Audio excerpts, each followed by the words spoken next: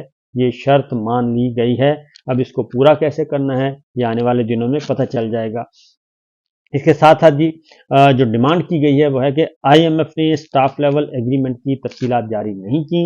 لگتا ہے IMF 30 مارچ تک انتظار کرنے کے بعد ایگریمنٹ کی تفصیلات جاری کرے گا۔ ٹیکس نئے لگائے جا رہے ہیں جس سے مہنگائی بڑھے گی، اور پاکستان مہنگائی کے بھنور میں پھنس چکا ہے۔ 76 سالہ ریکارڈ ٹوٹ چکے ہیں، اور IMF ریفارمز چاہتا ہے۔ موجودہ حکومت 5 سالہ نیا پروگرام چاہتی ہے۔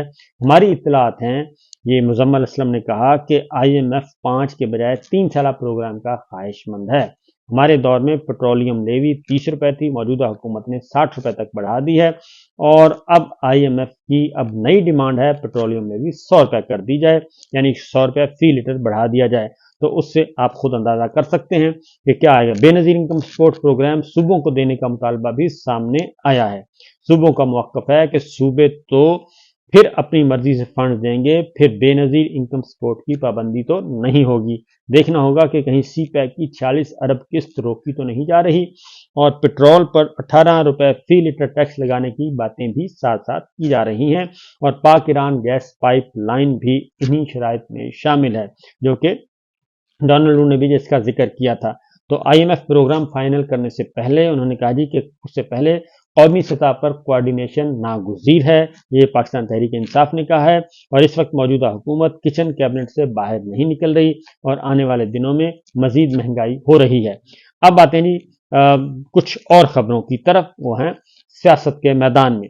رانا ثناء اللہ صاحب کے خلاف، جو کہ عمران خان صاحب سے متعلق مسلسل ٹی وی ٹاک شوز میں آ کے علل اعلان کہہ رہے ہیں کہ ان کا وجود جب تک ہے ملک میں استحکام نہیں آ سکتا، ان کے وجود کا خاتمہ ضروری ہے۔ وہ کھلے عام کہہ رہے ہیں، انہوں نے کہا، وہ کہہ رہے ہیں کہ یا ہم نہیں یا وہ نہیں۔ تو اس پہ کراچی سر سید ٹاؤن تھانے میں باقاعدہ طور پہ درخواست دے دی گئی ہے پاکستان تحریک انصاف کی طرف سے رانا ثناء اللہ کے خلاف، کہ وہ قتل کی دھمکیاں دے رہے ہیں، قتل کی سازش کا ذکر کر رہے ہیں۔ اور نعیم حیدر پنچوتھا نے بھی یہ کیا ہے، ابھی کچھ دیر پہلے آج انہوں نے ایک FIR، نعیم حیدر پنچوتھا نے بھی آج ایک FIR درج کرانے کی درخواست دے دی ہے رانا ثناء اللہ کے اوپر۔ FIR درج کرانے کے لیے انہوں نے درخواست دے دی ہے، جس میں یہی الزام جو میں نے آپ کو بتایا ہے رانا ثناء اللہ صاحب پہ، جو انہوں نے انٹرویوز دی ہیں ٹی وی ٹاک شوز میں آ کے، اس کے بارے میں۔ اب ایک اور کہ یہ پاکستان تحریک انصاف کی طرف سے مطالبہ سینیٹر ولید اقبال صاحب کی طرف سے بھی آ گیا ہے۔ مشترکہ پریس کانفرنس تھی، اس میں کہ یورپی یونین کی جو رپورٹ ہے، وہ یورپی یونین کے مبصرین کی جو رپورٹ ہے وہ اسے پبلک کیا جائے، کیونکہ یہ حکومت جو ہے وہ فارم 47 کی پیداوار ہے، اور یہ صورتحال سامنے آ رہی ہے مسلسل۔ جبکہ ادھر پنجاب میں جو ہے پنجاب اسمبلی میں ٹف ٹائم دیا ہوا ہے جی، اور وہاں پہ لیڈر آف اپوزیشن مل احمد خان صاحب نے جو آج گفتگو کی ہے، تقریر کی ہے، اور کیونکہ وہاں پہ بھی ایک بجٹ پیش کیا گیا ہے، تو ایک تو انہوں نے کہا ہے کہ جرائم میں اضافہ ہو گیا ہے مسلسل، اور صرف رمضان کے پہلے عشرے میں چوری ڈکیتی کے 700 واقعات ہوئے ہیں، اور پہلے ڈولفن کی 30 کے قریب انہوں نے کہا ٹیمیں گشت کر رہی تھیں، اب 10 یا 20 جو ہیں وہ کرتی ہیں۔ یہ انہوں نے کہا کہ یہ فارم 47 کی مسلط شدہ حکومت ہے، اور اس کو ہم نہیں تسلیم کرتے۔ لاہور کے 5 اہم ہسپتالوں میں دوائیاں نہیں ہیں، اور جو پیسہ دوائیوں پر خرچ ہونا تھا وہ فضول کاموں پہ خرچ ہو رہا ہے۔ اطلاع ملی ہے، انہوں نے کہا کہ ان کی کسی منسٹر صاحبہ نے تھانے پر چڑھائی کر دی ہے۔ عظمیٰ کاردار صاحبہ کا معاملہ، ایک عظمیٰ کاردار صاحبہ کا معاملہ آیا ہے، وہ خواتین کو گرفتار کروایا، ان پہ تشدد کروایا، اور پولیس نے کیا۔ اور دوسرا ایک MPA کی گاڑی روکنے پر SHO نے معافی مانگی اور ان کی بستی بھی فرمائی گئی۔ میرا خیال ہے کہ پولیس جو ہے وہ بھی شریف لوگوں کی، پاکستان تحریک انصاف جیسے شریف لوگوں کی زبان نہیں سمجھتی، وہ بھی جب تک ان کو کوئی گالم گلوچ نہ کرے ان کو سمجھ نہیں آتا، لہٰذا ان کو گالم گلوچ کرنے والی اور ان کو ان کی اوقات میں رکھنے والے لوگ جو ہیں وہ سامنے آ گئے ہیں، جن کے لیے انہوں نے پنجاب کے عوام پر پچھلے 18 مہینے ظلم کیا ہے۔ اب وہی پنجاب پولیس جو ہے وہ اب ان سے گالیاں سن رہی ہے جن کے لیے وہ یہ سارا ظلم کرتے رہے ہیں۔ اور اپوزیشن لیڈر نے کہا جی پنجاب حکومت اپنی لا اینڈ آرڈر کی صورتحال بہتر کرے، اور ہمارے 104 ممبرز ہیں، اور انشاءاللہ انہوں نے کہا کہ ہم سینٹ کی دونوں سیٹیں نکالیں گے، اور نون لیگ نے ہمارے 27 سیٹیں جو ہیں وہ چھینی ہیں 2 نمبری کے ذریعے۔ ہمارے 104 MNAs جو ہیں MPAs جو ہیں وہ انٹیکٹ ہیں، اور ہمیں کسی قسم کا کوئی خطرہ نہیں، کوئی فارورڈ بلاک نہیں، لہٰذا انہوں نے کہا جی کہ انتظار کریں، پنجاب میں فارورڈ بلاک نہیں، ہمارے ارکان ایک دوسرے سے رابطے میں ہیں اور سینٹ کے الیکشن کے لیے ہم تیار ہیں۔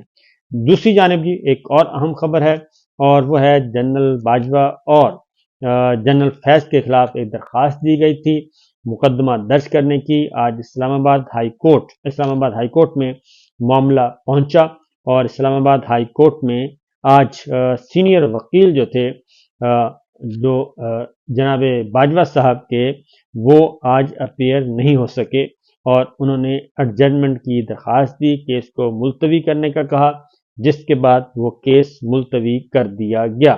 اس کی جو ڈیٹیلز ہیں وہ میں آپ کے ساتھ شیئر کر لیتا ہوں کہ ریٹائرمنٹ کے بعد قانونی رکاوٹ توڑتے ہوئے مختلف ایونٹس کو رپورٹ کیا گیا اور غلط رپورٹ کیا گیا، یہ الزام ہے جناب باجوہ اور جنرل فیض صاحب کے خلاف۔